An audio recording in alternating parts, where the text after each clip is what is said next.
Here are 10 makeup tips I wish I knew earlier. Blend foundation with your fingers to achieve a supernatural skin-like finish. To really set your base, spray your sponge with some finishing or setting spray. Your base is going to blend even more flawlessly and last a lot longer. I'm blending around the under eye area because we want to use less product to minimize creasing. If your brow wax comes in a jar, avoid double dipping. Instead, scoop some product out to work with.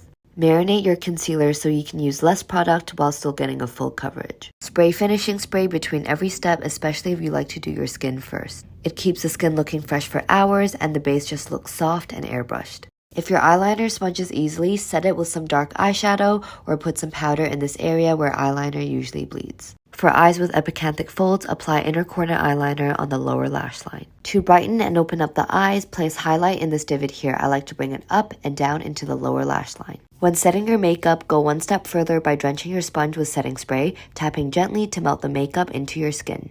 3 random hygiene tips that I wish someone would have taught me sooner. If whoever raised you taught you these, consider yourself blessed. Some of these might actually be common sense, but don't come for me. Okay, not too much on me. These are things I've had to figure out myself and or TikTok taught me these actually. Okay, so the first one, after you brush your teeth or after you use mouthwash, do not rinse your mouth out with water. I used to do that because the minty freshness was just like too intense, but you cannot get the benefits of the toothpaste or mouthwash if you rinse it off with water. You gotta let it sit on your teeth to get the benefits. You have to let them marinate if you want nice white teeth. Also, wait like 30 minutes before you eat or drink anything. Okay, number 2, this one made a drastic change in my hair. I didn't figure this one out until I was like 16, 17, but I wish someone had told me, like, everyone is fake. Everyone is fake for not letting me know. So when you're in the shower and you're about to apply your hair mask and or conditioner, you're supposed to wring out your hair, wring the water out so it's like as dry as it can be, and then put on your mask or conditioner so it like your hair soaks up the product better and it's not just sopping wet, because if it's sopping wet,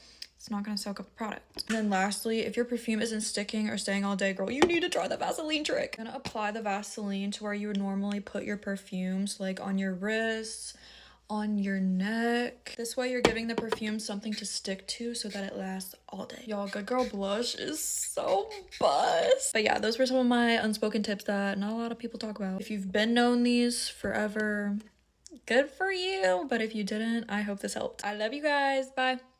Here are 3 easy ways to change in the locker room if you feel uncomfortable changing in front of other people, which is totally normal. All right, so I do have a bunch of tips. Also, you can definitely change in the bathroom. I don't think it's weird, but I remember like other people being like, why did they change in the bathroom? Isn't that weird? So that's why I'm not going to just say like, oh, just change in the bathroom if you're like self-conscious, because I've definitely been in middle school and high school and I know how girls and like people can be. My first tip is to start changing and face towards the lockers and open the 2 lockers next to you. So then that way you can like change and take off like your bra and put your sports bra on, but your like boobs are facing towards the locker, and then you can just get dressed. If you're really self-conscious, then I used to do this because I was kind of like scared. I would get like a big t-shirt, and then that's how you can like change, and you just face towards the lockers again, and then you can just like take off your clothes like this, and like, you know, that's how you do it. If you're in swim class, you can use your towel, of course, like how you do at the beach. I don't know if like you guys know this, but like I always like open the car doors or whatever if I have to like change into my swimsuit and just go like this. So like this is how you're facing towards the lockers. There's 2 like lockers open on this side, and you just face it like this and you change. Or you can have your friends like hold the towel for you too. Here are all the things that the hot girls are doing to stay hot and get hotter. For starters, you need to be taking prenatal vitamins. And I know you're gonna be like, oh my God. They do not make you more likely to get pregnant. They do not make you pregnant. They literally will make your hair, skin, and nails so glowy, so shiny, so healthy. If you think about it, prenatal vitamins are made for you and like half of a person. So they're like super vitamins that are supercharged with all kinds of stuff. When I tell you my hair has never been healthier, longer, shinier, or anything in my entire life. My skin has never been this glowy and clear in my entire life. Prenatal vitamins, 20 out of 10. Hot girls are also using body oils all summer long. Here are my 2 favorites. This is the Saltaire one and the French one. Obviously they smell fantastic, but they also make your skin like so glowy and shiny, and it's just like radiant. Going on a hot girl walk every single day is a non-negotiable at this point. You really should be aiming for 10,000 steps, but I know that's kind of unrealistic for some people, especially if you have other stuff to do, but aiming to get at least a 30-minute walk every single day. And once you start getting 10,000 steps a day, it becomes a habit, it becomes addicting. Like I literally check my step count religiously. Like I make sure that I'm at 10K by the end of the night. As we all know, unfortunately, real hot girls have real stomach issues. They're taking Let Me Debloat gummies or the Ollie Debloat supplements. I'm more of a gummy girl, but the supplements work just as good. Unpopular opinion. Maybe it's a popular opinion.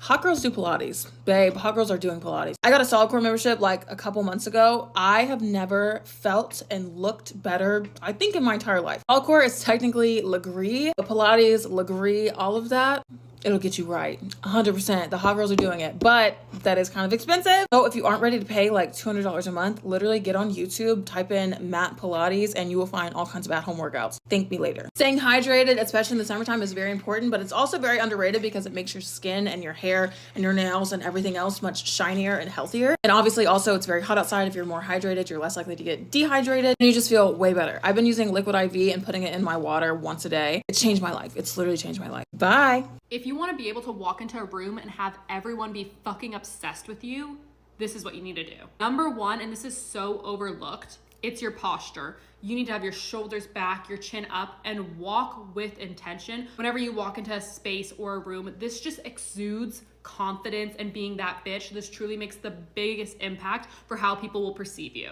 Number two is don't be on your phone. Don't be that person that has their phone and just walks in a room like that, whether it's a classroom, whether it's a restaurant, whether it's your work, I don't care.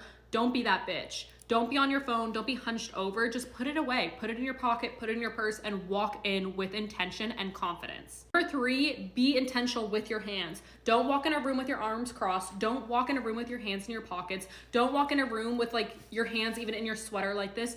You're making yourself look small. You're making yourself look insecure, not confident, and just don't do it. Have your hands by your side, have your hands on your purse. Just look open, warm, and welcoming. It will make you seem so magnetic and draw people into you because you have an open aura and energy about yourself. Number four is eye contact. When you're meeting someone, meeting up with friends, a date, whoever it might be, look at people in the eye. Look at people in the eye. Don't be creepy. You can blink a few times, but look at people in their eyes when they talk to you. Psychologically proven to increase respect, increase emotional connection, etc., etc. So do it. And last but not least, number five is smell good. Smell good for yourself, smell good for other people. Again, it's proven that when you smell good, people like you more. So make sure you have a scent that isn't overpowering, but that smells good and that people can smell it when they go and shake your hand or when they hug you.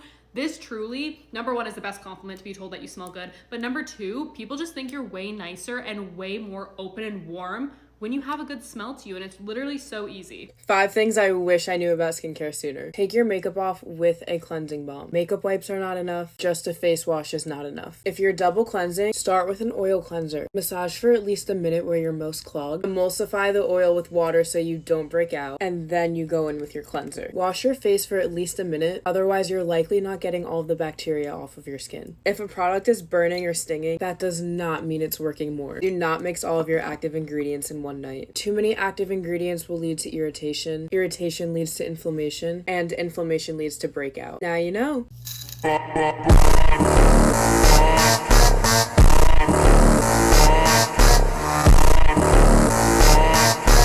How to make a rice mask at home. Add some rice to a bowl.